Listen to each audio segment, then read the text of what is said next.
Jeremy White Podcast. Tuesdays at 12 p.m. Eastern, 9 a.m. Pacific. Available wherever you get your podcasts. The Jeremy White Podcast. With BOUSTAN. For the best Lebanese cuisine in Montreal, it's got to be BOUSTAN. Visit boustan.ca.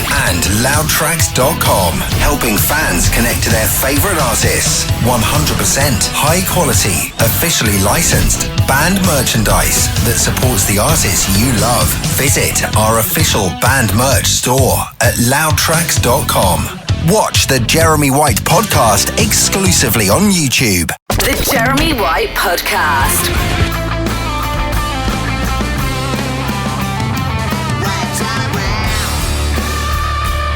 All right, let's get right into it. My guest this afternoon, I'm very excited to talk about because I've been a fan my whole life, thanks to my mom.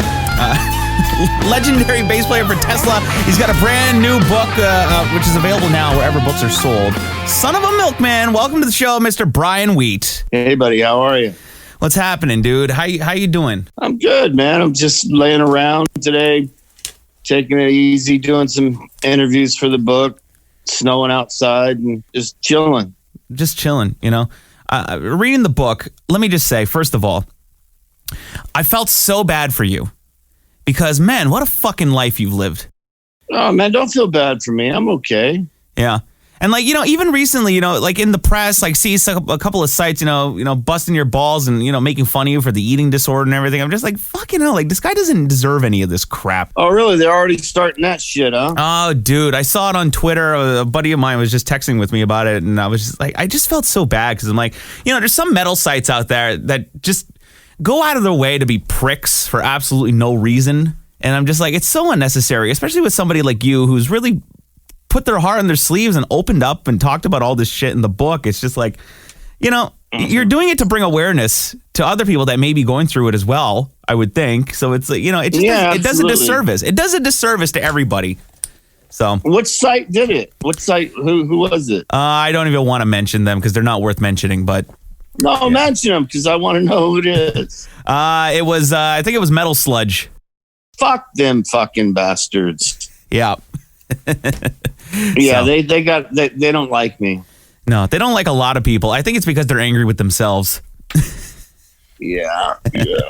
So, anyways, I just wanted to say, you know, growing up, I'm 26 years old and I got introduced to Tesla's music by my mom, and which is how a lot of us get introduced to the music, right? So through high school and stuff, it was interesting. Everybody was into like house music and hip hop and R&B and all that shit, top 40. And here I am blasting modern day cowboy and and love song on my iPod. So I just wanted to say thank you for the awesome music through my high school years. You're welcome, man. You're welcome. You made the life of a fat kid from a native reservation a whole lot better. Good, man. As one fat kid to another kid, fat kid. I'm glad we were fat and listening to rock and roll. And fuck Metal Sludge. I hear you on that, man. So talk to me about this book, because first off, I was cracking up at Joe Elliott's foreword in the book, because he talks about how, you know, you thought he was avoiding you and ignoring you on the Hysteria tour, and now you guys are best buds and stuff. You know, talk to me about that relationship with Joe, and, you know, was it really like that on that tour? No, it's just, you know, when we did the first part, we did England, he was kind of off to himself, so I thought he didn't like us. Right. So he did say that, you know, I was sort of, you know, finally getting some success, and I was maybe being a little bit of an asshole to some people, just kind of taking all of the success in. No, I didn't really. I just thought he didn't like us. Yeah. Or he, you know, but really what I know was he was preoccupied with the first tour he'd done since Pyromania, and he had a drummer who was missing an arm and a guitar player who was having some problems at the time, and, you know, all that was going on. He was just preoccupied. That's all. Yeah. Just busy with other stuff. You know, when we got to America, he came over to our room one night, and because he heard me and Frank playing music or something, and we invited him in, and he started playing Frank's guitar and playing Paul McCartney and Wings songs, and that's where me and him bonded over Paul McCartney and Wings. Right, yeah, because that's what you're saying in the book. And what is it about Paul's music that just gets you in the heart more than anybody else. Fucking Paul McCartney. But you know what? I mean, I'll be honest with you. Look, he's going to have a #1 record this week, and he's 78 years old. He's a Beatle. He's the Beatle. I mean, he wrote Yesterday. He wrote Hey Jude. He wrote Live and Let Die. He wrote Man on the Run. He wrote Let It Be. He wrote Get Back. He wrote Helter Skelter. Do I need to go on? No, those are pretty good songs. Yeah. I mean, he wrote, Why Don't We Do It in the Road? Yeah. He's Paul McCartney. I was never really a big Beatles fan, though. Like, all the bands that I'm into are into the Beatles, whereas, like, I just can't really get into it for some reason. Buy the White Album. Listen to the White Album. Yeah, that's what everybody says. That's like the go-to. Everybody needs to discover the White Album and then kind of go a little deeper. Yeah, get the White Album. If you don't dig it after the White Album, then don't bother. But I guarantee you will. What are some of your highlights on the White Album? Helter Skelter, Happiness is a Warm Gun, Blackbird, Rocky Raccoon, Mother Nature's Son. I mean, there's great stuff. Your Blues is amazing on there. So the White Album. I'm so tired. While My Guitar Gently Weeps is a pretty good one. All of that's on the White Album? Yeah. Jesus, where have I been? I don't know. You better go get it, man. It's Christmas. Yeah. I'm gonna go get the extended LP of it at my local record shop. There you go, man. There you go. Yeah. So that must have been cool. I think I had that jacket in 1989, dude. Oh, this one? Yeah, I have the same jacket. It's in my closet, except I can't fit in it anymore. Back in the 80s, were you pressured to dress like everybody else on the Sunset Strip, or was Tesla allowed to kind of do their own thing? No, we did our own thing. They make us do that for about 40 seconds, and it didn't work, and that was the end of it.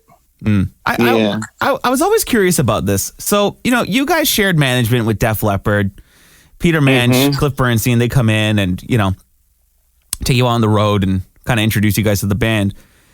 In the book, you kind of talk about the strange relationship between the two of them, because I for me being on the radio, like, I have an agent, they takes care of me, looking at the contracts, that make sure I'm not getting screwed over, and we're pretty good buddies. Whereas in the book, I kind of got the vibe that you guys are just like, it was a very strictly business relationship. And it's just kind of weird, because I'm like, if you're going to trust your business and your life with these people, shouldn't you have like a good, nice relationship with them? Or? Well, I thought you should, and I did with Peter Minch. I had more of a personal relationship. But with Cliff, it's business. Yeah.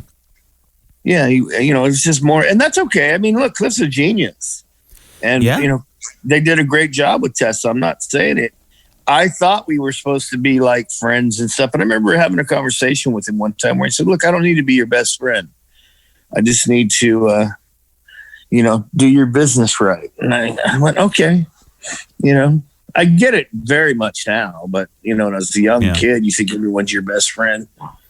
Well, that's it. You're kind of in a vulnerable position where it's, you're kind of coming of age. You're in the mid 80s and in the midst of the hair metal era. And it's just like, you kind of want to be able to trust somebody in an adult position. And then you just kind of get treated like that. And it's just like, well, what the fuck? Right. In that situation, were you guys, because, you look at all the big bands, and I consider you guys a big band, like, to me, just because of a fan. But when you're on management with a band like Def Leppard, do you get treated less than them? No. I think, Peter and Cliff prioritized whatever project they had going on at the time. Mm-hmm. You know what I mean? Whichever one needed the most attention at any given time, they were there. Same with Geffen Records. I mean, they prioritized, which band got more attention, and Tesla always came in last. Right. But But yeah, but that must be shitty though, because it's like, you guys are putting out this great music and then you just kind of take the back seat to Guns N' Roses. It's like, had they put the same resources into you guys. I look, I understand it. Guns N' Roses were 10 times bigger than we were. Yeah, but you guys could have been Guns N' Roses had they used the resources they did for them. So that's what I mean. It's kind of like an unfair battle. Man. I don't know. I don't know if that's true. I don't know. Who knows? I mean, that's speculative. Who knows? I don't begrudge anything that. I'm a huge Guns N' Roses fan, so yeah. I don't. But it's just a fact. I mean, if Geffen Records had 6 records coming out that month, they had to prioritize them. And, we weren't the number one priority very often. And as a band, in the beginning with Cowboy, we were. Cowboy, we were the number one priority because they had never broken a rock band. They had Aerosmith done with Mirrors, and that didn't really do too well. Right. So, the first record that they really busted through with was Mechanical Resonance. Which isn't it celebrating like 34 years this month or something like that? I don't know. Some shit like that, man. It's been a long fucking time. I'm old, dude. You're not that old. Come on now. I'm so old, Metal Sludge gets to talk shit about me. I'm 58. That's not that old. My dad just turned 50, so, you could kind of be my dad probably. I'm older than your dad. Yeah, it's same ballpark. Your granddad. He's gonna hear this. He'd be like, "I'm not 58. How dare you? This is not ballpark." Talking about those '80s albums. Do you look back and listen to those like fond memories, or like do you listen back to them at all, like often? Or? Not too much. I only listen to them when we're going to go on tour. If there's something we haven't played in a long time. As a rule, I listen to the records a lot when we're making them. Right. And shortly thereafter, they're done. And then that's it. I don't really listen to them anymore. And then I'll go back and listen, like I said, if there's a song we're going to do or something. But it's not like I put on Mechanical Resonance and just go, and listen to that. I put on the White Album, man, listen to that, you see. But or Physical Graffiti or something, Right. You're listening to music for pleasure. If you listen to your own records, it's kind of like business.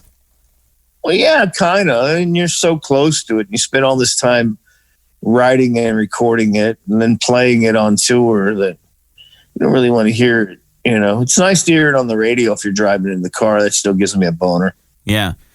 I mean, and I'll be honest, Mechanical, it's a fantastic sounding record. Do you like the production on that album or? I've been known to say that I don't like the way it sounds, that I would like to remix it. Yeah, I heard you say that in a recent interview with Mitch LaFon, and I was like, what? Why would you do that? Like, to me, it sounds exactly the way it's supposed to sound at that time. Well, because if you listen to Psychotic Supper, that's how the band sounds. And, when you listen to that first album, there's all this reverb everywhere. But I think that's cool because, you listen to albums. Maybe it's trending back that way or something. I don't know. But, yeah, it's like the reverb was louder than Jeff's voice. And, the reverb on the snare drum was louder than the snare drum. So that, it bugs me. I would have dried it up and made it sound like Psychotic Supper, real punchy and in your face. But I listen to that record and I immediately picture a band just going 110 miles an hour, blowed up on stage in an arena. Like, it sounds like a party and it sounds like an arena, that album. That's why I like it. Other albums are a lot drier and, it sounds okay. It sounds cool. It's studio. But then when you bring them into an arena, it always sounds so much better because it has that space. It allows the snare drum to pop and bounce off the back wall and sounds big. So I just like big sounding albums, Yeah. Okay. Hey, look, the record's for you to like anyways. You know what I mean? Right. Yeah. I did my bit and, we do the best we can. And then we put it out there into the laps of the gods and let them, determine whether or not it's a winner or not. And it was a winner, so I'm not complaining. Yeah. So if you guys did, kind of, if it's like the 35th anniversary next year or something, would you guys consider going back and, remixing the thing, dry it up a little bit, do a 2021 reissue? Well, I don't know. I mean, me and Steve Thompson had talked about it before. Who knows? Who knows what, the other guys in the band would say? They might tell me, you're fucking nuts. So, why would you touch the White Album? Yeah, I don't know. I mean, look, the Beatles went in and remixed their records, right? Well, yeah. Weren't they? So the thing with the Beatles, do you prefer it in mono or stereo? Mono. Yeah. Yeah, and I became friends with Jeff Emmerich before he died, the Beatles engineer. And he said those records were all meant to be in mono. They were never meant to be in stereo. Only Abbey Road, the last one, was meant to be in stereo. Interesting. He said the better mixes and everything are the mono mixes. Yeah, because I guess you're going to hear like one random thing over here and then over here, and it's just going to sound Yeah. It's like if you listen to Sgt. Pepper mono mix, it destroys the stereo mix.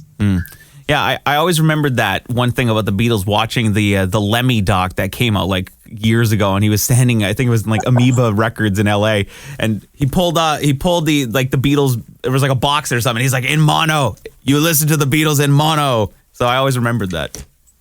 Right on. Yeah. So talk to me about this book, because did you get any shit for it from any of your family members or anybody come at you say like, why are you writing about me? Yeah, my brother just texted me before this interview and said some shit. I told him, fucking, you don't like what I wrote in the book, don't fucking read it. It's only 3 sentences about you anyways. The book's not about you. Yeah, exactly. Get over it. But it's interesting when you kind of go and write a book, because you kind of got to worry about what people are going to think. But at the end of the day, you can't really tell your story without telling and involving the people that were there. Story. That's the whole thing. It's your story through your eyes. Yeah. Right. And how you remember it. And look, if Frank Hannon was to write a book tomorrow, it'd be a different book. If he wrote about his childhood and everything, you'd see a lot of parallels to me and him. But, when he talks about the Tesla stuff, it might be from a different viewpoint. And that's the beauty of it, is that, the book's not a Tesla book. It's a book on me, right, who happens to be in Tesla, and what I went through in my life and what I deal with, and, this, that, and the other. And, so, yeah, I've caught some shit, but not too much. A couple of people. I'll tell you a funny story. So last summer, I saw you guys 3 times with Def Leppard. We were driving over to Quebec City, and we were on the highway, and we were listening to the new CD. I actually went down, I crossed the border down into Plattsburgh, New York, because I'm in Montreal, and picked up the CD at Target and came back. And then the next day we drove to Quebec City and we were listening to the new album. And as we're driving down the highway, listening to Tesla, a Tesla passed us on the road. And I had the Snapchat and I put it on my Instagram story. And people were like, that's hilarious. Oh, yeah. I've never driven one of those cars. First of all, how are you guys named Tesla and not have like all of your songs in every Tesla commercial ever? That's just like, that's bad marketing. You got to get the label on that. He's not. I don't think he's interested in us. I reached out to him before, and he's just not. I don't know. I've never met him. I tried to a couple times. We tried to get together and we couldn't do it. I saw him wearing our T-shirt one time. Nice. Yeah. And then I sent him some shirts, and he sent me some, and the guys in the band, some Tesla automobile shirts. And, he just never, we invited him to a show. He never was able to get down there. And, he invited us to his plant. We were never able to get down there. So we just keep kind of missing each other. Dude, the next Tesla tour, it should just be Tesla World Tour, powered by Tesla. And you guys are just like pull up on stage in a Tesla with the doors opening. It'd be hilarious. Right, or in a Tesla truck or something. You know? The Tesla tour bus. Like, come on. Yeah, Tesla tour bus, the whole thing. Yeah, well, I'm going to get on the phone with Elon this week and see how it goes. Yeah, he's waiting for you to call, man. Really quickly, I want to talk about that, the last album you guys put out, Phil Collin producing. Talking to Joe and Phil and being pals with the guys, same management and everything, was there ever any talk for you guys to work with Mutt Lange in the studio? Well, we wanted him to work with us. He passed on us. Really? Yeah. In the beginning, Peter and Cliff, I think, asked him to produce our record, and he passed on us. Do you know why? Lots of people passed on us. Mm. Rick Rubin passed on us. Bruce Fairburn passed on us. Peter Collin passed on us. Max Norman passed on us. So lots of producers passed on us. I don't know. They just did. But hey, it worked out because look at how awesome your albums are and you guys are still here. Yeah. I mean, it was meant to be, Yeah. I wonder what Mutt Lange would have done with you guys in studio. Like, would you guys sound the way you do, or do you think he would have Mutt Langeized you guys and turned you into something you're not? I don't know what he would have done. I mean, who knows? I mean, I know what Phil did with us, and Phil worked a lot with Mutt, but I don't know that that's what Mutt would have done with us. Mm. It's interesting idea, or maybe one day we'll find out. Who knows? But I don't even know Mutt's doing records anymore. Yeah, I think he's like semi-retired at this point or something. Yeah. Did Phil ever tell you guys like stories while you're working together in the studio about like, Mutt, you used to do this with the guitars, with the backing vocals? Oh yeah. All kinds of things, Said Mutt was a genius. Yeah, the dude's awesome, man. Cool. I mean, it worked for them, didn't it? You tell, yeah, really. I think that album is like diamond now or something like that. It's insanity. Yeah, it's great. Yeah. Well, the book is called Son of a Milkman. It's available now wherever books are sold. It came out on December 15th. I know it was pushed back a couple of times, but it's a great stocking stuffer. So you got a couple of days to go out, hit up Barnes & Noble or somewhere, pick up the book. And it's on Amazon, Barnes & Noble, wherever you get books. Absolutely. Are you doing the autographed copy kind of thing? Go on your website. I know a lot of authors are doing that now. This year's been weird because usually you'd have like a book signing and stuff, but you can't do it. So authors and artists, everybody's doing signed CDs and signed books on their sites now. Yeah. There is this Premier Collectibles has done a series of signed books with me. Nice. Oh yeah, they're a great site actually. I like their stuff. Yeah. No, they're good dudes. Yeah. When's the last time you talked to Jimmy Page? I texted with him a month ago. Nice. I'll probably speak to him over, next couple of days, being that it's Christmas coming up. Yeah. That must be really fucking cool, to grow up listening to those albums and then become friends with the man and have a personal relationship with him. Like, he's my buddy. He's a great man. He's a very nice man. What did that friendship do for you though, like on a personal level? Well, to me, he's my friend Jimmy. After you get past the fact that he's Jimmy Page, then he's just becomes your friend Jimmy, right? Yeah. And you talk like you do any friends you have. Things you have in common, and interests that you have in common, and whatever. We talk about food and movies, and it's just like a normal kind of dude bro old thing. Vinyl records we like to collect, and books, and stuff, places we've been and stuff. He's just a great guy. He's really a really nice man, a very pleasant, nice man, real gentleman. He's just like a normal dude. Likes chicken. I like chicken. He likes chicken. Chicken's good. We like, KFC sometimes, and dude, he's just a great guy, man. I mean, it's for me, it's cool because when I was a kid, he was one of my heroes. He's still one of my heroes, but I don't gush over him. It's just like my pal Jimmy. Yeah, like, hey Jimmy, play Heartbreaker for me. No, never do it. Never ask him to do it. Come on, just do this. Can you play Stairway for me just once, please? Yeah, see, that's just, I don't do shit like that with him. Yeah. That would turn him off. Yeah, you just got to be cool. And that's why me and him get along, because I don't have, I don't do that. No, which is good. I got to tell you, man, it was so cool to talk to you.